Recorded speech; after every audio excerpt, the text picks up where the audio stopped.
آزادی بہت بڑی چیز ہے. ایک غلام آدمی ہو اور اس کو پوری دنیا کی دولت مل جائے تو وہ آدمی, اس آدمی کی کوئی قیمت نہیں ہے.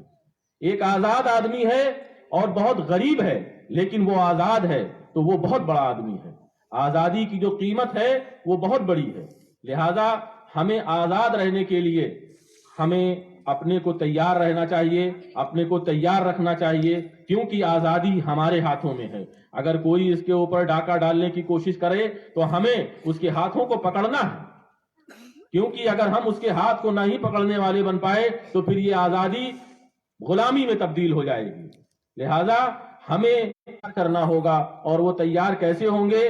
ہم جتنا زیادہ محنت کریں گے, ہم جتنا زیادہ آگے بڑھیں گے, یہ آزادی ہمیں اتنی ہی قریب نظر آئے گی. اگر ہم پڑھائی میں پیچھے رہ گئے تو یہ آزادی ہم سے دور چلی جائے گی. لہذا آپ لوگ اپنے کو بالکل تیار رکھیے. اب ایگزام آنے والے ہیں, ابھی ٹیسٹ چل رہے ہیں آپ کے, اب زیادہ ٹائم آپ کے پاس نہیں بچا ہے.